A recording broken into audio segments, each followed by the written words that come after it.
Hola, ¿qué tal? Hoy es el lunes 17 de noviembre. Mi nombre es Dennis Small. Este es el informe semanal del movimiento La Ruchista. Bienvenidos todos a este informe.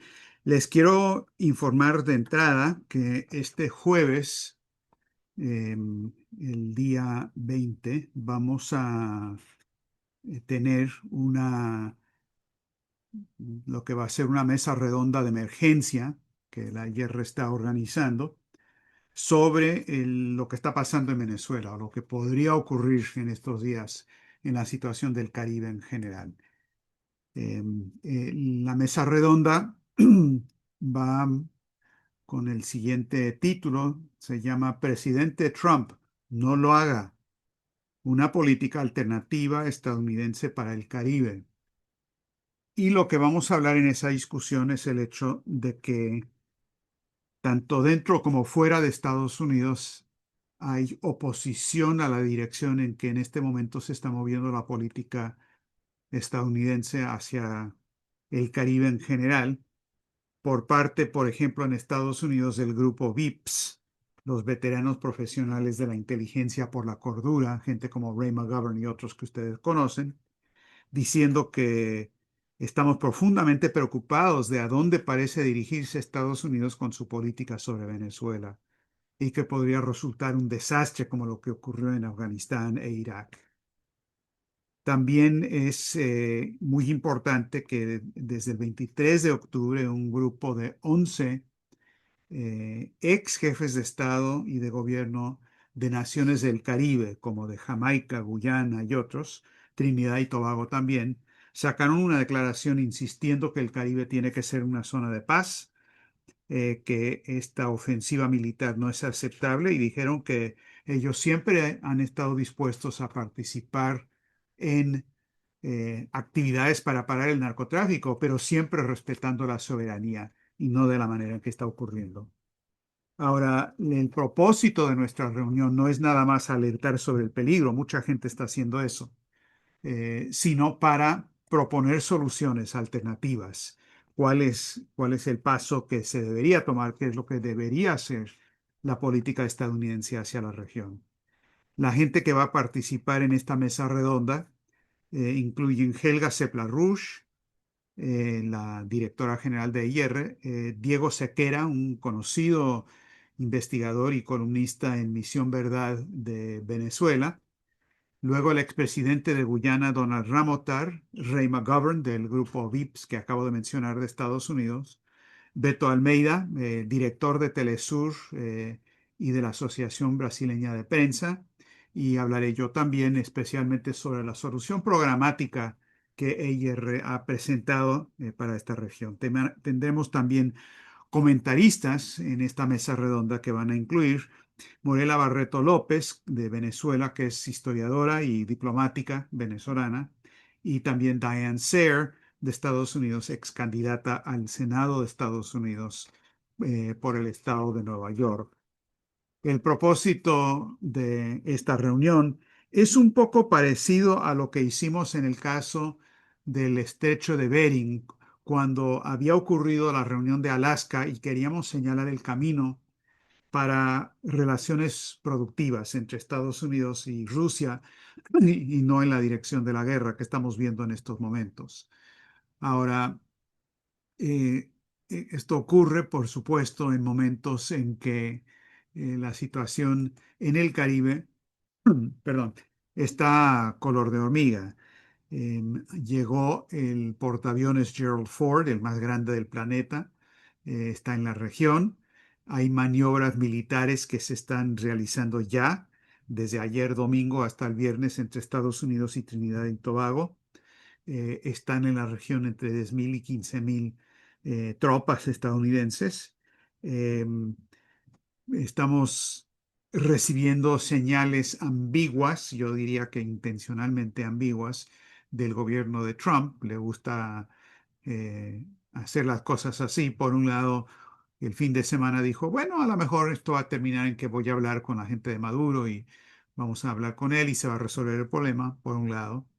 Por otro lado, el Rubio, Marco Rubio, que es uno de los que más ha estado impulsando la idea de que tiene que haber acción armada, dijo que para el lunes entrante se habrá oficialmente denominado el disque cartel de los soles, que es, no solamente es desconocido, sino muy probablemente inexistente, que el Cartel de los Soles es un grupo terrorista internacional, lo que justificaría, según ellos, eh, judicialmente un ataque militar en contra de Venezuela. Entonces, hay eso, todo eso que está pasando.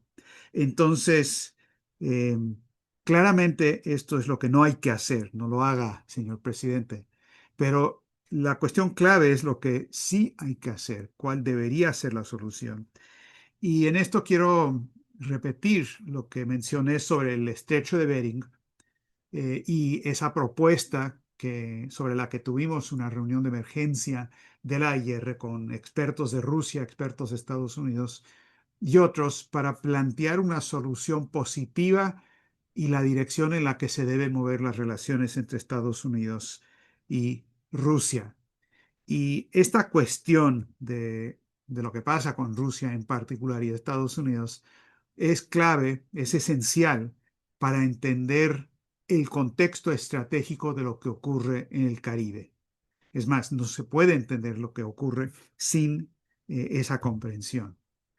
Por lo tanto, voy a hablar un poco sobre el tema de lo que está pasando en Rusia.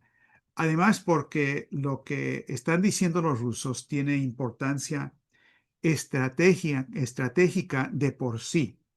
Aunque uno no esté de acuerdo con lo que dicen, puede estar de acuerdo, puede estar en desacuerdo, pero el hecho de que lo estén diciendo y lo estén pensando y es la orientación estratégica de Rusia es un factor estratégico ineludible. Eso por un lado, combinado con el hecho de que lo que está diciendo Rusia es algo que ha sido absolutamente censurado y es desconocido en Occidente, en Estados Unidos, en Europa y en buena medida también en los países de Iberoamérica, aunque un poco menos en Iberoamérica. Ahora, quizás el mejor ejemplo de esto es como una metáfora de todo lo que ha estado ocurriendo es que el periódico de mayor circulación, el más importante de Italia, Corriere della Sera, tan importante que muchos fuera de Italia sabemos lo que es el New York Times, pues, de Italia, entrevistó a Sergei Lavrov, le enviaron preguntas y él respondió ampliamente las preguntas, una entrevista muy larga, y Corriere della Sera lo censuró. Le dijeron que no iban a publicar todo, que varias de las partes eran inaceptables porque era propaganda rusa. Bueno, es la opinión de Rusia, ¿no? Es el canciller. Y por lo tanto no lo iban a publicar. Y publicaron nada más aproximadamente el 25% de lo que dijo Lavrov. Por supuesto, la Cancillería rusa publicó la totalidad de la entrevista, que es extremadamente interesante. Hay varios aspectos, pero quiero retomar uno en particular, y es donde Lavrov hace un recuento detallado histórico de lo que ha pasado en las relaciones entre Rusia y Estados Unidos desde Alaska, desde los avances que se lograron en esa situación, cómo es que se estancó y dónde estamos en este momento. Ahora, todo el mundo le ha echado la culpa a Rusia, dice que porque Lavrov y Putin tienen una línea dura, no quieren hacer concesiones y que eso provocó un rompimiento cuando Lavrov tuvo una discusión muy fuerte con Rubio. Y Lavrov dijo simplemente eso no es cierto. Dijo que eh, dio una explicación de lo que había pasado y lo que habían hablado en Alaska el 15 de agosto Putin y Trump. Dijo que en esa reunión el presidente Putin le dijo a Donald Trump que estaban de acuerdo los rusos en utilizar el concepto que había presentado Steve Witkoff de base o como base para las discusiones y Rusia propuso una medida específica que abriera el camino para su aplicación práctica. Lavrov no detalla cuál fue esa medida, pero que estaban de acuerdo y querían avanzar. Y luego dice lo siguiente, Lavrov. El mandatario estadounidense en Alaska dijo que tenía que consultar con sus aliados, pero luego, después de esa consulta que hizo, tampoco se comunicó ninguna reacción a Rusia y tampoco durante mi reunión, dice Lavrov, con el secretario de Estado Marco Rubio. Lavrov dice, no sé lo que hablaron Trump y sus aliados, pero después de eso se congeló todo. Sigue Lavrov. Varios días después, a petición de Trump, él y Vladimir Putin tuvieron una conversación telefónica y llegaron a un acuerdo preliminar para reunirse en Budapest tras una preparación minuciosa de esta cumbre. Luego, unos días después, hablé, dice Lavrov, por teléfono con Marco Rubio y Washington calificó la conversación como constructiva. Y Lavrov dice, sí, lo fue. Y luego viene la parte clave. Lavrov dice, no sé quién ni cómo presentó informes secretos al presidente estadounidense, tras lo cual éste propuso o canceló la cumbre de Budapest. Dice, no me pregunten a mí por qué ocurrió, porque nosotros no hicimos nada. Mejor dice, por favor, hablen con el Financial Times de Londres, que por lo que yo sé, ellos son los que difundieron la versión engañosa de lo que ocurrió, distorsionando la secuencia de los acontecimientos para culpar a Moscú y desviar a Donald Trump del camino que él mismo sugirió, un camino hacia una paz duradera y estable en lugar del alto al fuego inmediato al que le empujan los amos europeos de Zelensky. Y luego Lavrov dijo, si la BBC pudo inventar un programa de televisión totalmente falsificado sobre lo que Trump dijo el 6 de enero, el famoso 6 de enero, donde lo citaron diciendo cosas que no dijo en esa ocasión, sino en otra, ¿cómo no vamos a creer que los británicos pueden hacer esto también sobre esta cuestión de la discusión Putin-Trump? Ahora, esto es extremadamente importante y lo que hay que tomar nota es la manera en que los rusos están hilando muy finito en la cuestión de la relación con Estados Unidos. Ellos no están dando el brazo a torcer, ellos están alarmados por el hecho de que Trump esté hablando de que hay que retomar las pruebas nucleares y cosas por el estilo. Sin embargo, están señalando el papel de los británicos de haber intervenido y haber roto lo que era una relación positiva, o si no roto, por lo menos interrumpido una relación positiva entre Trump y Putin que iba en una dirección contraria por los acuerdos de Alaska. Ahora, y esta declaración de Lavrov fue censurado. Ojo, bastante importante. Luego hay declaraciones del embajador ruso en las organizaciones internacionales de Viena, Mikhail Ulyanov, del 13 de noviembre, donde él dijo que estamos preocupados porque el nuevo START es el único y el último acuerdo en este campo de armas nucleares que sigue frenando en cierta medida la carrera armamentista. Eh, y dice que si no hacemos algo al respecto, hay el riesgo de que la situación se salga de control. Repito, hay el riesgo de que la situación se salga de control.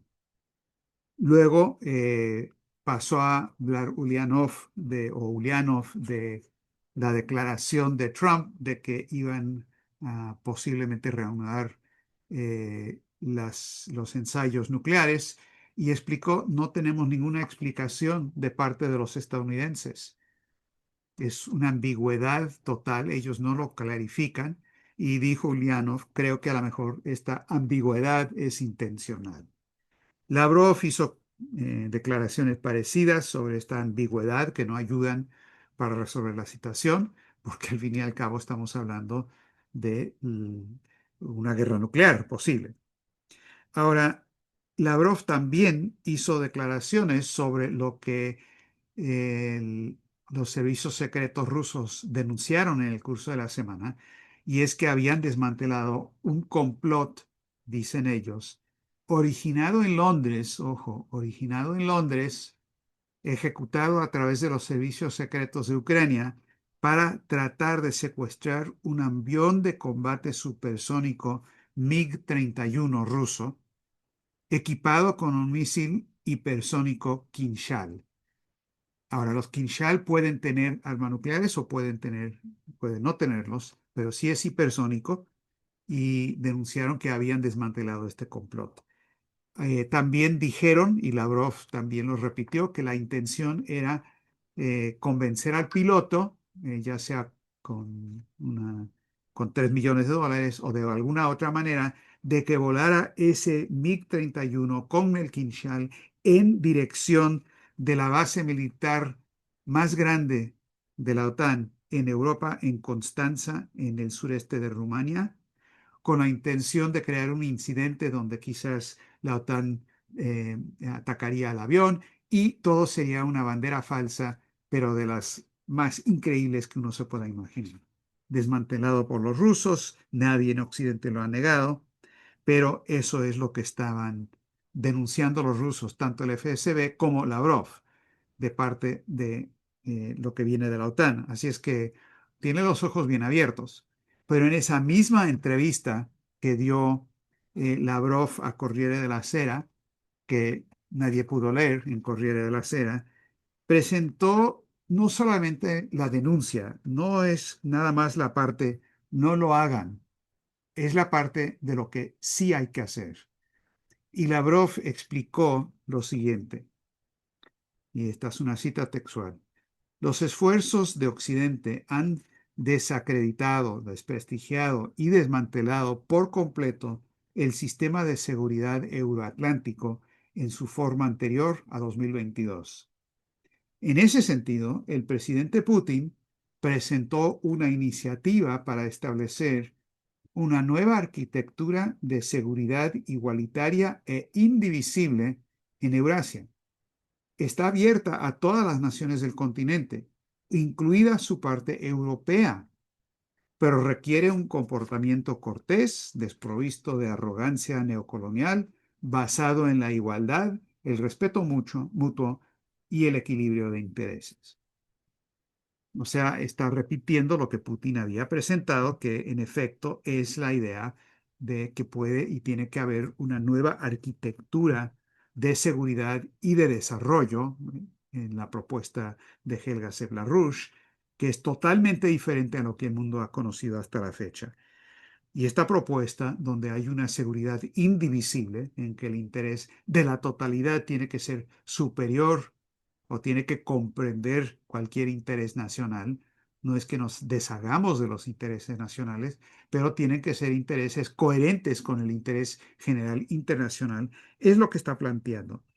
Esto, en esencia, en metodología, es idéntico a lo que Xi Jinping ha estado hablando en sus diferentes iniciativas de gobernanza global, por ejemplo, también las propuestas de ganar-ganar, que siempre dice, es la misma idea que presentó el Papa cuando habló de Nicolás de Cusa, en la búsqueda de cómo el uno tiene superioridad sobre los muchos y tenemos que buscar el bien o el bienestar general a nivel mundial. Y esto obviamente es coherente con lo que el movimiento LaRouche ha estado proponiendo por décadas y que ahora Helga Sepp-LaRouche ha incorporado en sus 10 principios para una nueva arquitectura de seguridad y desarrollo. Entonces, esta cuestión, esta orientación de una solución posible es fundamental y es la manera en que tenemos necesariamente que abordar lo que está ocurriendo en el Caribe en este momento. Proponer algo diferente que es una solución y no nada más denunciar por dónde van las cosas en este momento. En este sentido, uno de los elementos que vamos a presentar en la discusión del jueves, les quiero mostrar aquí en la compartiendo mi pantalla. Creo que pueden ver aquí un mapa que hicimos de la región o la cuenca del Caribe y la relación de la franja y la ruta y las propuestas más amplias que el Instituto Schiller y EIR hemos hecho para lograr el desarrollo integral de la región como una cuenca con la participación fundamental, central, tanto de China como de Estados Unidos. Estados Unidos tiene que regresar a la orientación de Washington y de Hamilton o de Franklin Roosevelt o la de LaRouche, cooperar con China en el desarrollo de la región para resolver el problema de la pobreza, como los chinos saben hacer, para construir infraestructura y especialmente ferrocarriles de alta velocidad en la región y tener desarrollo industrial agropecuario avanzado y de esa manera resolver el problema de la inmigración y del narcotráfico, porque las dos cosas son resultado relacionados a la falta de desarrollo. Muy brevemente, nada más para indicar aquí, la idea es las líneas verdes son los ferrocarriles que existen a estas alturas, las rojas, las que no, pero las que habría que construir, los corredores ferroviarios propuestos, incluido un ferrocarril de alta velocidad que los chinos se han propuesto construir. Es más, firmaron un acuerdo con Panamá, pero eso ya quedó más o menos suspendido. Pero pasando por Panamá, Costa Rica, todo el istmo, conectándose a México, de ahí a Estados Unidos y pasando por el túnel del Estrecho de Bering para conectarse con los ferrocarriles de alta velocidad en el mundo eurasiático. También hay que abrir el tapón de Darién para poder lograr esta industrialización con este crecimiento de los ferrocarriles, pero también las vías marítimas, la ruta de la seda marítima, que está indicado por estas líneas punteadas en azul, que son hasta cierto punto líneas existentes del Atlántico pasando hasta el Caribe, pero con el Canal de Panamá ampliado y con lo que debería ser la construcción de un canal, el Gran Canal de Nicaragua, que también hace falta, abrir toda la región y tener puertos industriales en lugares como Ponce, Puerto Rico, Mariel, Cuba, donde hay propuestas que los mismos cubanos han hecho, y utilizar eso para incorporar a la región a un proceso de industrialización y desarrollo con China, con el BRICS, con la Franja y la Ruta, y nuestra insistencia es que Estados Unidos debe participar en eso. El no hagas eso a Trump está acompañado de lo que sí debe hacer, que al fin y al cabo está dentro de la tradición estadounidense de Washington, de Hamilton, de Lincoln, de Franklin Roosevelt, de Lyndon LaRouche. Ahora voy a señalar también, nada más para una discusión posterior, no hay tiempo ahorita, que hemos prestado particular atención a estas dos estrellas, es decir, Alcántara en Brasil y Kourou en Guayana Francesa, que son dos centros para lanzamientos espaciales. El de Kourou es el de la Unión Europea y el del Alcántara es en Brasil, donde anteriormente tenían una gran capacidad de lanzamientos de cohetes y demás. Pero debería formarse, este debería ser el centro para el avance de la ciencia y tecnología de punta para toda la región y para entrenar a la fuerza laboral especializada en eso y en otras especialidades avanzadas de la tecnología en toda la región. Entonces, esa es la dirección en la que debemos ir. ¿Qué es lo que está pasando en la región? Bueno, tenemos las declaraciones de Hegseth, como muchos de ustedes seguramente vieron, donde dijo que este va a ser no solamente un ataque a Venezuela, sino es un ataque a todo el hemisferio. Esto lo dijo en una nota que puso en X, su canal de X, el 13 de noviembre, donde dijo lo siguiente: hoy anunció la operación Southern Spear, Operación Lanza del Sur, dirigida por fuerzas de operaciones conjuntas de la Operación Lanza del Sur y del Southcom, el Comando Sur. Esta misión busca defender nuestro territorio nacional, eliminar a los narcoterroristas del hemisferio y defender a nuestra nación de las drogas que están matando a nuestra gente. El hemisferio occidental es el vecindario de Estados Unidos y lo vamos a proteger. No sé si la primera versión de esta nota decía que el hemisferio occidental es el patio trasero de Estados Unidos, a lo mejor, pero le pusieron vecindario y es una declaración de guerra, no nada más en contra de Venezuela y la región del Caribe, sino en contra de cualquier país que Wall Street y Londres decidan que hay que tumbar el gobierno, tener un cambio de régimen, eliminar la cooperación con China y con Rusia, que ellos decidan que tiene que ser así. Y repito lo que hemos dicho e insisto, el centro estratégico de lo que está pasando en el Caribe no es Venezuela. Venezuela está en la mira, pero ese no es el centro del asunto. Tampoco es el asunto del petróleo. Es un aspecto importante, pero secundario. El centro estratégico es que Washington y Londres urgentemente están diciendo y actuando para asegurar que no haya nada de cooperación entre los países de Iberoamérica y China, la Franja y la Ruta y el BRICS. Esa es la intención. Y estamos viendo en diferentes lugares expresiones de exactamente lo mismo. Las elecciones en Chile, que no van bien, las elecciones de Ecuador, que sí hubo un voto negativo cuádruple en contra de Noboa, que es bastante positivo, pero México en este momento está en la mira absoluta de una desestabilización por parte de fuerzas internacionales que la propia presidenta Claudia Sheinbaum denunció en una de las conferencias de prensa de las mañaneras, donde pidió que uno de los expertos del gobierno explicara que quienes estaban detrás de unas acciones violentas de jóvenes de la generación X, Gen X, en contra de la policía, bastante violentas, es toda una operación internacional vinculada a la Fundación Atlas, que ella correctamente vinculó con la movilización en contra de Lula en Brasil, la movilización de Milei en Argentina.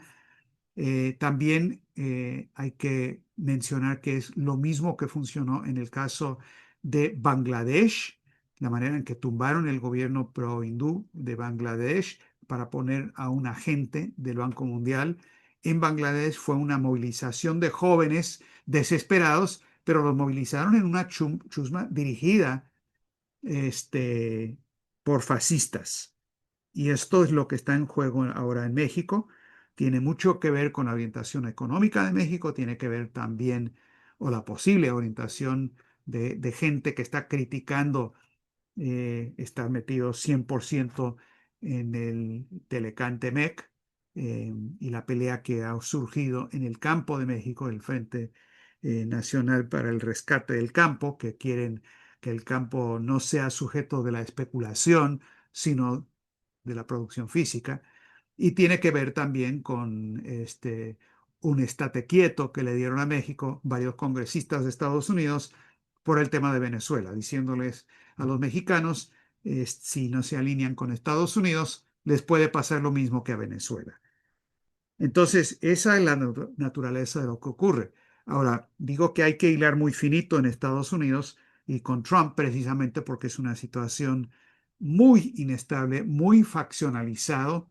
Aquí esto no es monolítico. Hay una bronca interna en el grupo de Trump y MAGA muy significativo con gente que había estado totalmente con él, como Tucker Carlson, como Marjorie Taylor Greene y otros que están rompiendo con Trump en parte por la oposición que estos tienen a lo que ha pasado en Gaza y el papel de apoyo de Estados Unidos a Netanyahu. Y tanto Tucker Carlson como Marjorie Taylor Greene y otros se oponen tajantemente a eso. Hay fermento en los jóvenes en Estados Unidos por lo de Gaza. Las elecciones de la ciudad de Nueva York con Mamdani es una expresión de ese fenómeno. Mamdani no es el bueno, tampoco es el malo, es una expresión de este fermento que ocurre en los jóvenes y también en la población judía joven en particular, y esto se tiene que tomar en cuenta en la evaluación estratégica. Pero lo más importante que se tiene que tomar en consideración es lo que ocurre con la situación financiera internacional. Esto se ve reflejado, por ejemplo, en la propuesta de Donald Trump, que es una de estas propuestas absolutamente absurdas que nunca puede funcionar ante los problemas que él por lo menos reconoció que hay entre gente que tiene hipotecas de sus casas en este momento que no están pudiendo pagar porque hay una cantidad creciente de personas que simplemente están un paso antes del desahucio que puede ocurrir porque no están pudiendo pagar las hipotecas por las altas tasas de interés y demás. Lo que propuso Donald Trump es, bueno, vendámosles hipotecas no de 30 años, que es común en Estados Unidos, sino de 50 años. O sea, aumentemos y alarguemos la deuda para facilitar que funcionen los bancos y eso va a poner a los ciudadanos en una situación todavía peor. Pero quiero terminar yendo al meollo del asunto, que es un artículo que escribió un economista famoso de China que se llama Yu Yongding. Yu es de la Academia de Ciencias de China, expresidente de la Sociedad China de Economía Mundial, ex miembro del Comité de Política Monetaria del Banco Central de China, es decir, es un reconocido experto y nacionalista en el sentido de que hay que defender la economía de China, del mercado internacional. Y él escribió un artículo en China Daily donde habla de la creciente brecha entre la economía real y la economía financiera y habla especialmente de la burbuja de los derivados. Dijo lo siguiente: las burbujas en los mercados financieros internacionales también están suscitando una gran preocupación. La brecha entre la economía real y la economía financiera se ha ampliado considerablemente. Esta desconexión entre la economía real y la economía financiera se ha convertido en una importante fuente de inestabilidad en la economía mundial. Y luego sigue textualmente Yu Yongding. Históricamente, la economía virtual y la economía real solían avanzar en paralelo, con las finanzas internacionales respaldando el comercio y la inversión. Hoy en día, eso ya no es así, dijo. Desde principios de la década de 1980, el arbitraje especulativo en los mercados financieros se ha convertido en el núcleo de las actividades financieras. El sector se define ahora por las finanzas, y los mercados de derivados, dice Yu, se han expandido mucho más allá del tamaño de los activos subyacentes. Y ahora predomina el comercio de alta frecuencia.